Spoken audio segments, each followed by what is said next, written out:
A new book by the Lib Dems former election guru looks at the tricks that helped the party win in the past.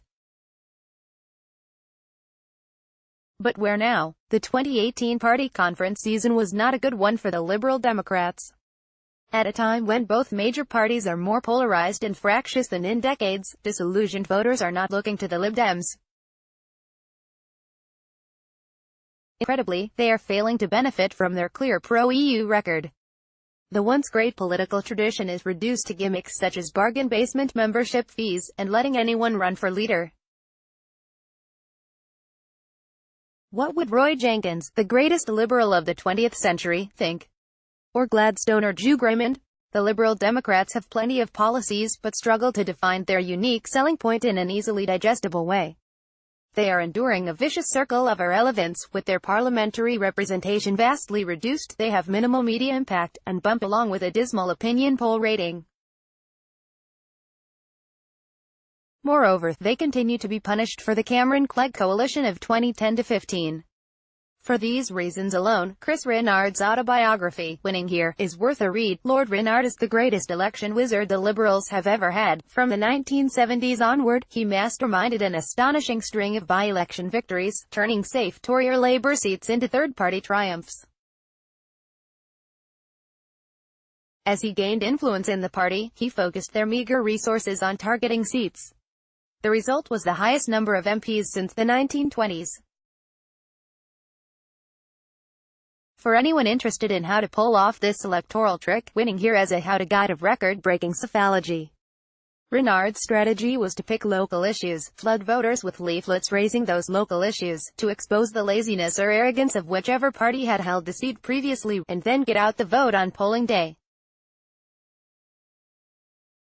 Once by-election writs were moved, devoted party members made the pilgrimage to whichever constituency was in play, knocking on doors, delivering leaflets and identifying swing voters.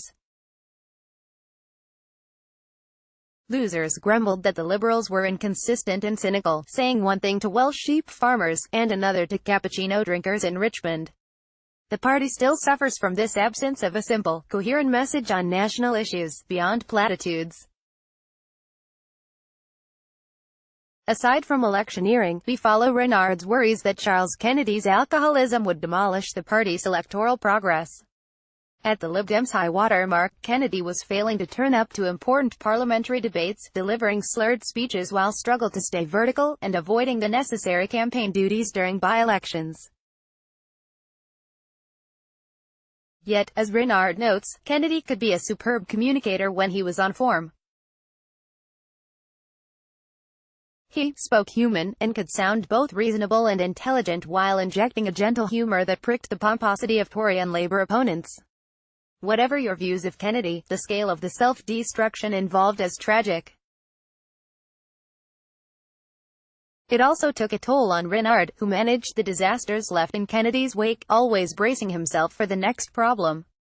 The book covers Rennard's life up to the 2005 general election, so readers will find little about the accusations of sexual impropriety he subsequently faced. The Metropolitan Police found insufficient evidence to proceed. There are, however, personal chapters on the challenges of Rennard's youth in Liverpool, fending for himself by his teen years.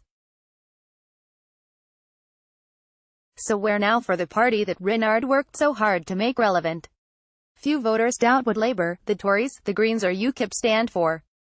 Yet, like Hillary Clinton's 2016 campaign, the Lib Dems are awash with 10-point policy plans, but no concise and overarching theme, beyond their commitment to freedom, liberty and accountability. Using George Orwell's litmus test about political language, who would possibly vote against freedom, liberty and accountability? The Lib Dems missed a trick when in coalition. After 3 or 4 years, they could have picked a fight with their Tory partners, storming out of government. Lord knows, there were enough toxic issues on which to make a principled stand. NHS privatization, for example. They could have redeemed their credibility with a little melodrama. But it seems the draw of ministerial limousines was too addictive. Now, their ranks diminished, their MPs and lords are back on the tube, like everyone else. Becky Bryan stood as Liberal candidate in the 1983 and 1987 general elections. Like this article? Sign up to Left Foot Forward's weekday email for the latest progressive news and comment, and support campaigning journalism by making a donation today.